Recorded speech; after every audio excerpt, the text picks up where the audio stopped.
as novas regras que entraram em vigor aí há mais de 2 anos, quase 2 anos e meio, nós estamos chegando aqui com a reforma da Previdência, em vigor desde 13 de novembro de 2019, trouxeram muitas dúvidas para os trabalhadores que sonham em pedir sua aposentadoria ao Instituto Nacional do Seguro Social, INSS, e até mesmo para os que já receberam, que já recebem benefícios.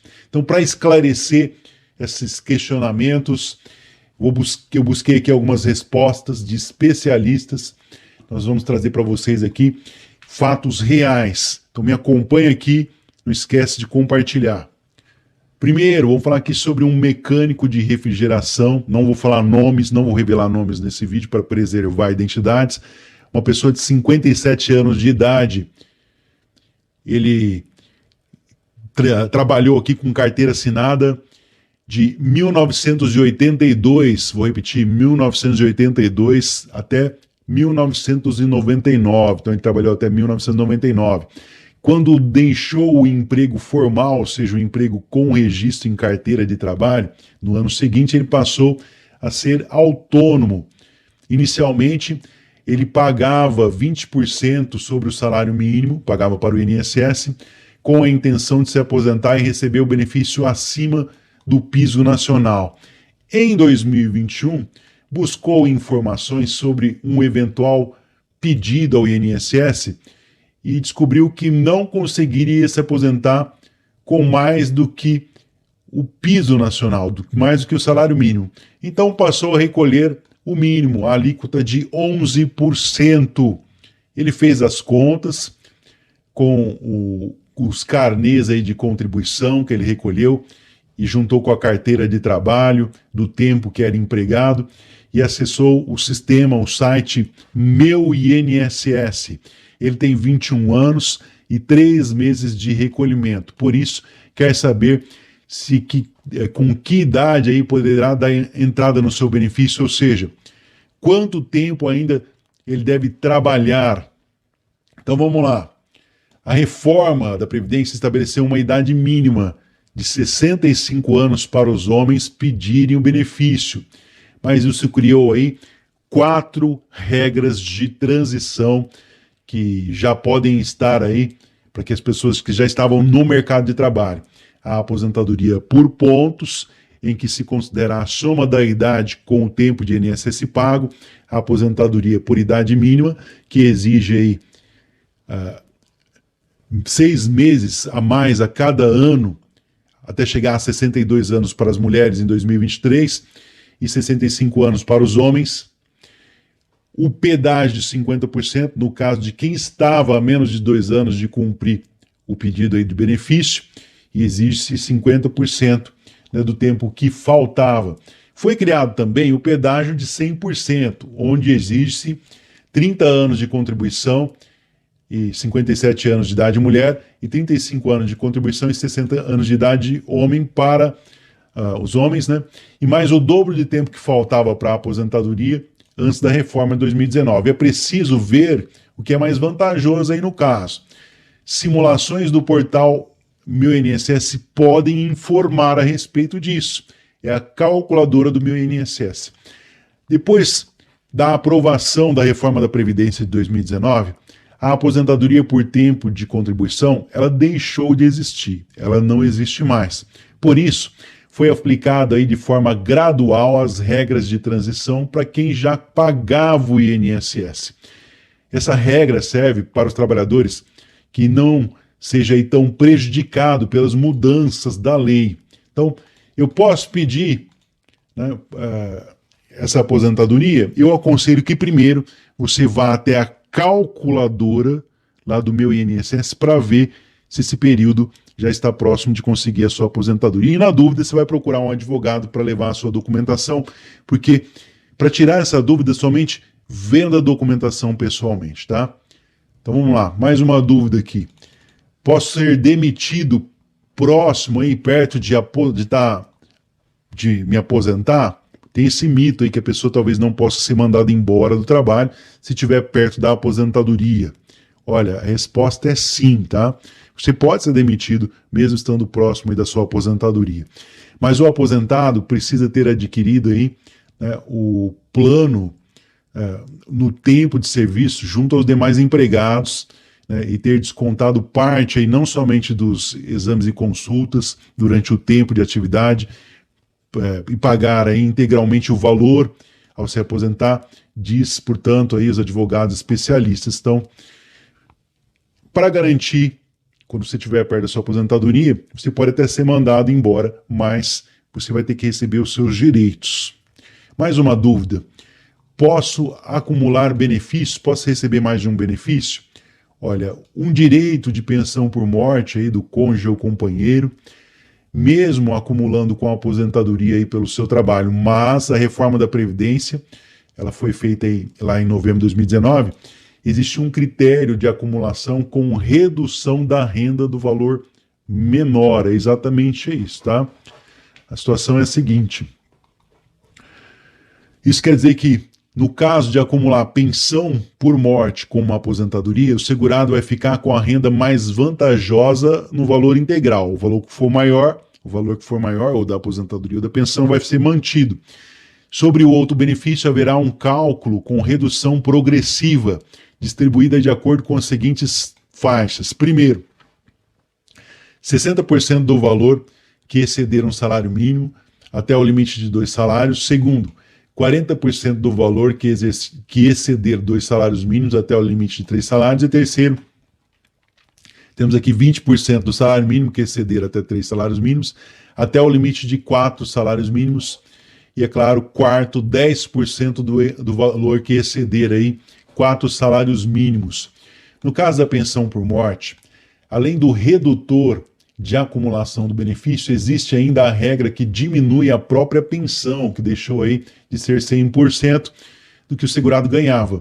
De acordo com as novas regras, o benefício passou a ser de 50% mais 10% por cada dependente, que é o total aí de 60% para a viúva ou viúvo e 10% para os demais dependentes, incluindo aí o próprio cônjuge ou companheiro, totalizando aí no máximo 100% do valor. Então, se por um acaso, né, a pessoa recebe 60% ali, o companheiro, a companheira, por exemplo, tem um filho, vai receber 10% a mais desse benefício, quando esse filho cumprir, por exemplo, a idade de 21 anos, perder direito ao benefício, não vai para o companheiro, a companheira essa diferença. Acaba, continua sendo 60%. É que antigamente, quando o filho, a filha, o dependente recebia parte da pensão, quando ele deixava de ter o direito, passava para o viúvo, para a viúva. Isso não acontece mais. Hoje apenas 60%. Mais uma dúvida? Posso ser demitido aí perto de aposentar? Essa é a dúvida anterior, mostramos um exemplo. Vamos para um outro exemplo agora com estabilidade, tá?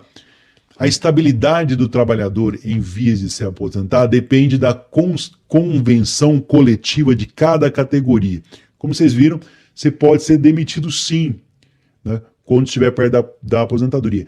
Mas isso vai depender da convenção coletiva de cada categoria. Essa estabilidade, segundo advogados, especialistas, não está prevista na lei previdenciária e nem trabalhista. Não tem uma estabilidade. Você pode ser mandado embora, tá? Mas existe convenções firmadas entre patrões e empregados que estabelecem a estabilidade aos que estão aí 1 ano, né, ou 12 meses, para atingir as condições de pedir o benefício ao INSS. Existem outros de 18 meses e outras de 24 meses para conseguir a aposentadoria. Portanto, essa questão deve ser analisada caso a caso. Não existe uma regra única a ser aplicada de acordo com informações de advogados especialistas na área previdenciária. Mais uma dúvida? Tenho mais de 65 anos.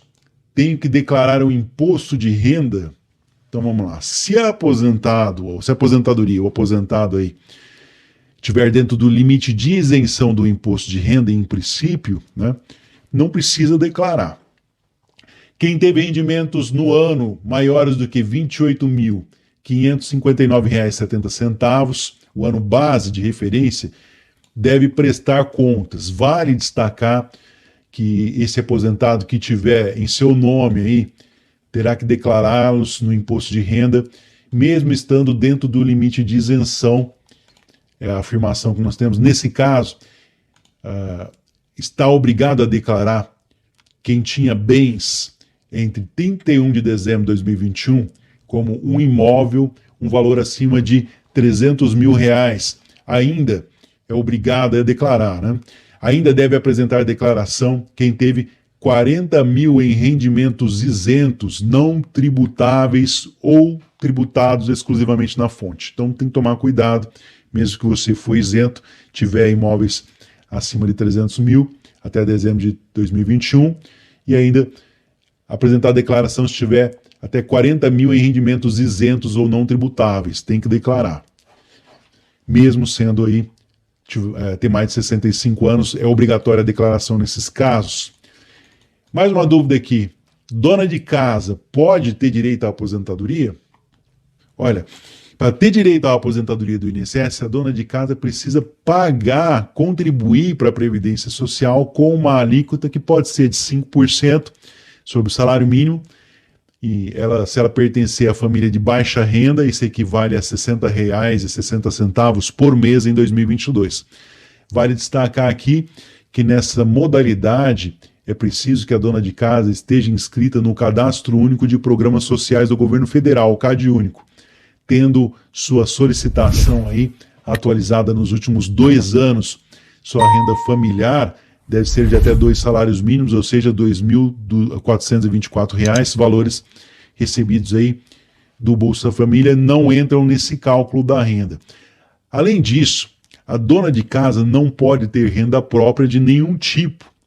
O valor da aposentadoria concedida pelo INSS será no valor do piso nacional, do salário mínimo, que hoje é de 1.212. Outra opção para a dona de casa, outra opção de contribuição, é pela alíquota de 11% sobre o salário mínimo para as donas de casa, que não se enquadram em famílias de baixa renda.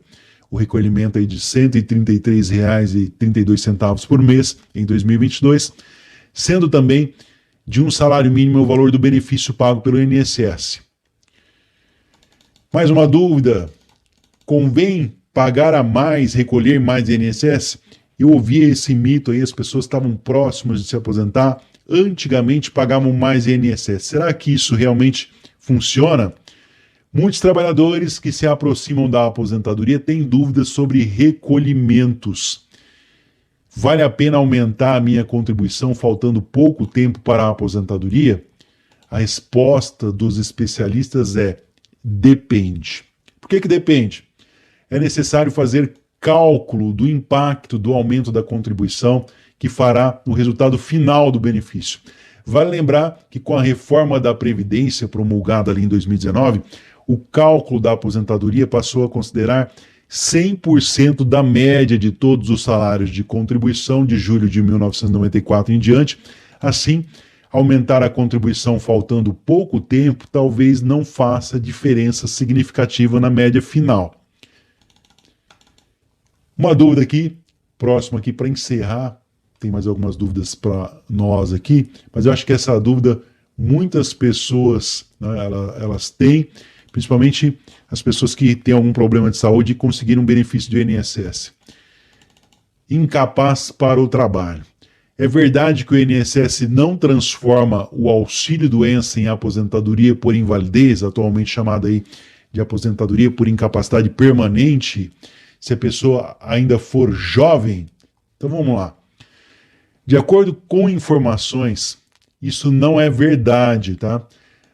Se a perícia médica da Previdência Social concluir que o trabalhador está incapaz total e definitivamente aqui para o trabalho, sem chance de reabilitação profissional, que é a adaptação para exercer outra atividade, o trabalhador afastado por auxílio-doença pode sim ser aposentado por invalidez, independentemente da idade que tiver, mas essa conclusão vai sempre depender da análise da perícia médica. Vamos para mais uma dúvida aqui. Nunca paguei o INSS, nunca recolhi. Eu posso me aposentar?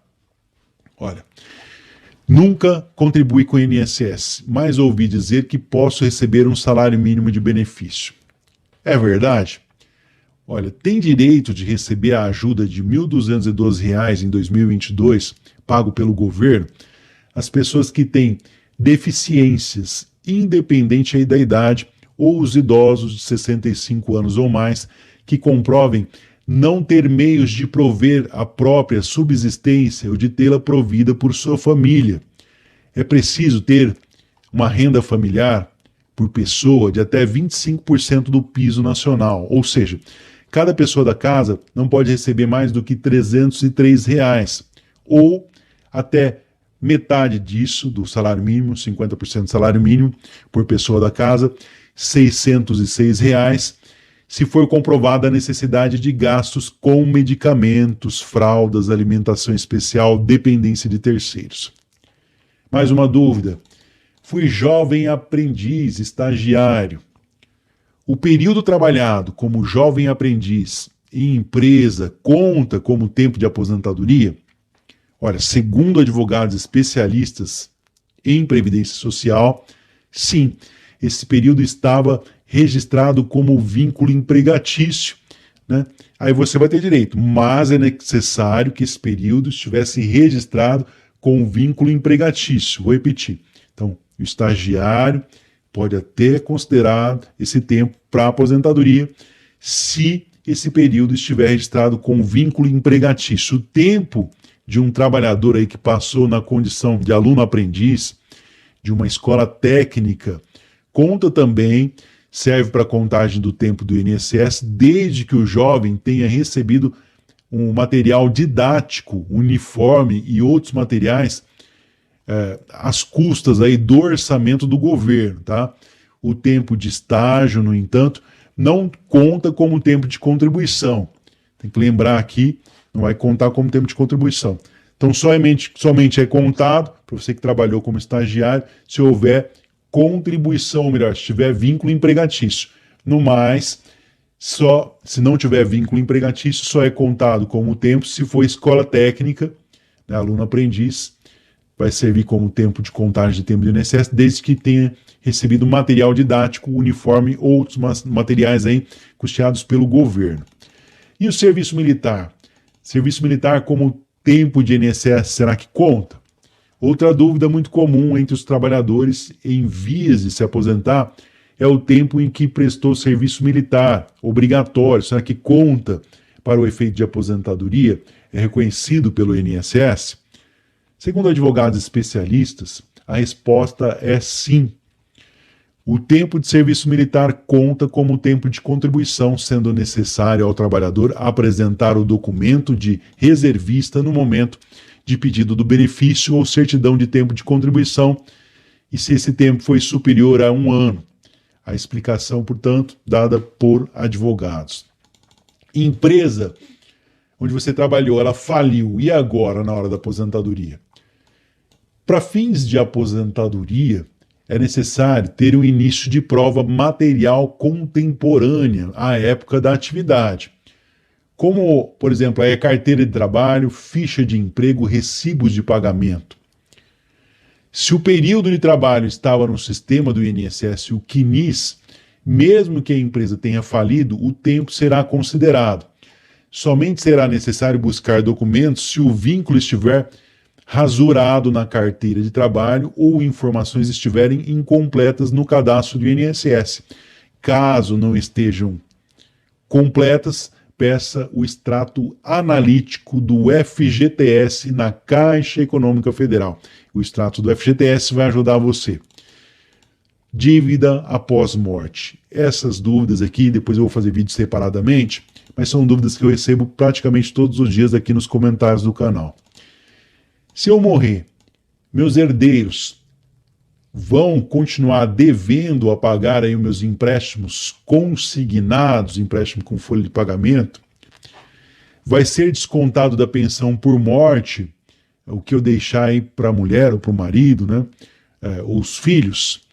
Se tiver dependentes habilitados à pensão por morte, a resposta é sim. A dívida poderá ser cobrada dos herdeiros. No entanto, quando se requer a pensão por morte, o benefício, né, concedido aí para os dependentes ele sai livre de desconto ali do crédito consignado. O que pode acontecer é a instituição financeira credora cobrar os herdeiros do segurado falecido de outra forma. Nesse caso, é importante aí conferir se houve contratação de seguro, né, que quita a dívida em caso de morte. É comum o caso aí de idosos ou segurado estar incorporado ao contrato de empréstimo. Tem que ver se existe um seguro em caso de morte, tá? Mas tem que pagar a dívida sim, não vem descontada mês a mês, mas eles vão encontrar outra forma de fazer essa cobrança. Vamos ver aqui para quase terminando, tem mais algumas dúvidas aqui. Vamos responder, né? Recolhimento ao máximo que o INSS paga.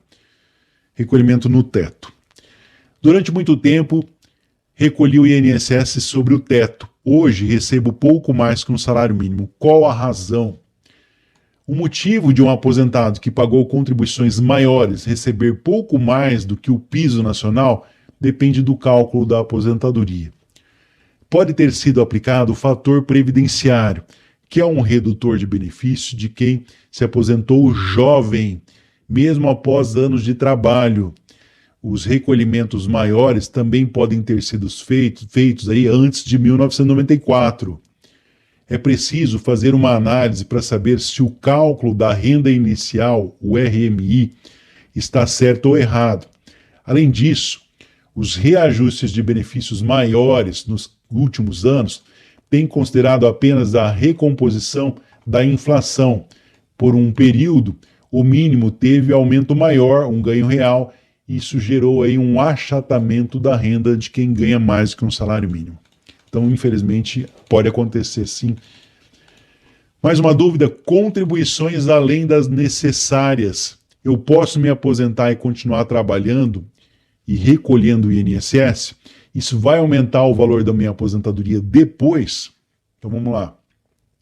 Depois de se aposentar, a pessoa pode continuar trabalhando, desde que o seu benefício aí não tenha sido concedido por invalidez, é claro. Porém, os pagamentos, os recolhimentos feitos ao INSS após se aposentar não serão contados para aumentar a renda do beneficiário. Então não aumenta a sua aposentadoria e você também não consegue receber de volta, tá? Mais uma dúvida aqui para encerrar, e se você tiver sua dúvida, vai deixar nos comentários desse canal para eu poder voltar em outras oportunidades. Amparo por toda a vida ao deficiente. Tenho recebido muitas reclamações de pessoas de corte de benefício de pessoas com deficiência. Vamos lá, tenho um filho com deficiência que é meu dependente. Se eu morrer, o INSS vai pagar o benefício a ele por toda a vida? Vamos lá. A resposta é sim. Enquanto seu filho permanecer aí na condição de pessoa com deficiência, os pais podem, desde já, cadastrá-lo como dependente do Instituto. A partir daí, será realizada uma avaliação biopsicossocial a cargo de uma equipe multiprofissional e interdisciplinar para que veja se essa pessoa vai ter acesso a essa condição pelo resto da vida. Pode ser reavaliado, sim. O que acontece é que se a pessoa, quando o representante vem a falecer, pode ser declarado um outro representante para essa pessoa. Geralmente quem faz essa escolha é a justiça, então não se preocupe. A pessoa com deficiência, desde que de baixa renda, vai continuar recebendo benefício. E se você vier a falecer, a justiça vai declarar um outro representante legal para que essa pessoa possa conseguir continuar recebendo esse benefício. Vou ficando por aqui, tem muitas dúvidas, muitas informações. Se você quiser que eu fale sobre cada um desses assuntos separadamente, basta deixar aqui um comentário. Eu espero ter ajudado a vocês com esse vídeo. E se ajudou, compartilha para ajudar outras pessoas. Meu muito obrigado pela sua presença, pela sua participação. Fiquem com Deus. Meu muito obrigado a todos que são inscritos. E se você ainda não é inscrito, vou deixar um convite especial. Já se inscreva e ative o sininho das notificações para receber os vídeos. É de graça. Eu espero ter ajudado pelo menos uma pessoa. E, como eu disse, se ajudou, ajude outra pessoa compartilhando esse vídeo.